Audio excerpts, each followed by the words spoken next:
생활비 좀 벌어보겠다고 개통해준 선불 유심, 본인 인증용이라는 말만 믿으셨나요? 그 유심이 대포폰으로 둔갑되어 보이스피싱에 쓰이는 순간 여러분은 단순한 알바생이 아니라 보이스피싱의 공범이 될 수 있습니다. 대포폰을 개통해주는 경우 전기통신사업법 위반에 해당되면 1년 이하의 징역 또는 5천만 원 이하의 벌금에 처해질 수 있는데요. 전기통신금융사기 방조가 함께 인정되는 경우에는 1년 이상의 유기징역 또는 범죄 수익의 3배 이상, 5배 이하에 해당하는 벌금에 처해질 수도 있습니다. 오늘은 대포폰 명의인이 되어서 처벌 위기에 처하신 분께 수사기관의 프레임을 깨부수는 대응 방법을 공개합니다.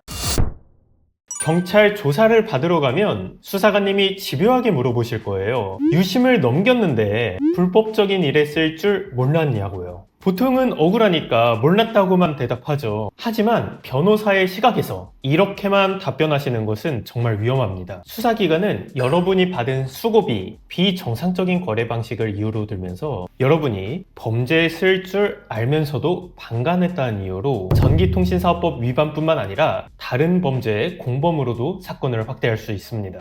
그래서 특히 대포폰, 대포 유심 사건에서는 경찰 조사 당시에 진술을 어떻게 하는지가 굉장히 중요합니다. 대포폰 사건에서 어떻게 처벌될 것인지 여부는 범죄의 성격을 어떻게 프레이밍 하느냐에 따라 달려 있습니다. 저희 뉴 로이어 법률사무소에서 사용하는 핵심 전략 2가지는 다음과 같습니다. 첫 번째, 죄명의 분리입니다. 대포폰, 대포 유심을 개통해준 사건에서 수사기관은 전기통신사업법 위반뿐만 아니라 이러한 대포폰 제공 행위를 보이스피싱 범죄의 필수적인 요소로 지적하면서 사기 방조죄 등 다른 죄목까지 확대하려고 할 수 있습니다. 쉽게 말해서 대포폰 명의인도 보이스피싱 조직원이나 또는 적어도 방조범으로 볼 수 있다는 거죠. 이때 여러분께서는 구체적인 사기 수법을 전혀 인지할 수 없었던 정황을 객관적으로 제시하면서 사건을 단순 명의대여, 즉 전기통신사업법 위반으로만 한정시키는 것이 중요합니다. 죄명이 사기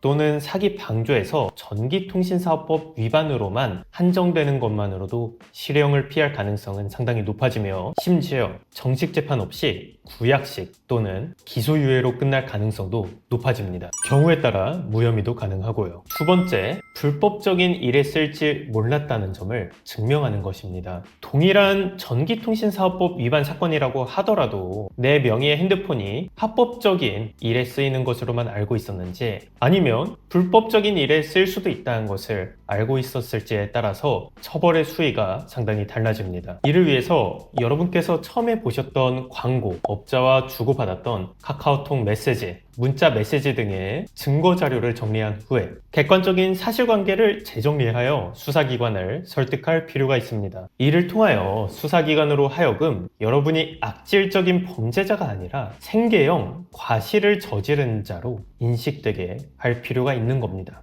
물론 여기에서 어떤 증거를 제출하고 어떤 법리를 주장하느냐는 담당 변호사의 역량에 달려있는 겁니다.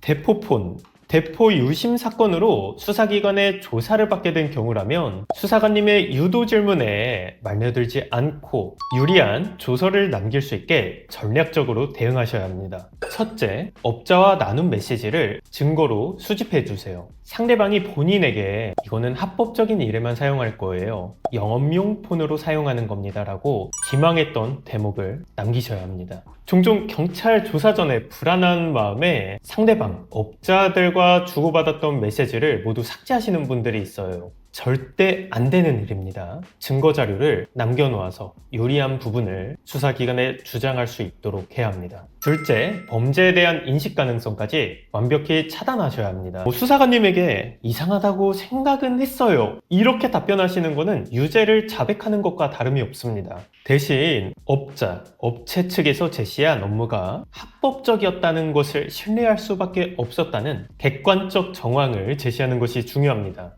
경찰 조사에서는 단어 하나하나를 어떻게 답변하는지가 상당히 중요한데 불안하신 분께서는 연락 주시면 저희가 어떤 답변을 어떻게 해야 될지 하나하나 코칭해 드리도록 하겠습니다. 대포폰이나 대포유심 사건은 경찰 조사의 초기 진술이 사건 결과의 90%를 결정짓습니다. 전기통신사업법 위반으로 인생의 위기를 맞으셨다면 아래 카톡 링크로 현재 상황을 남겨주시면 보이스피싱 전문 변호사인 제가 여러분의 일상을 지킬 최선의 전략을 세워드리겠습니다. 감사합니다.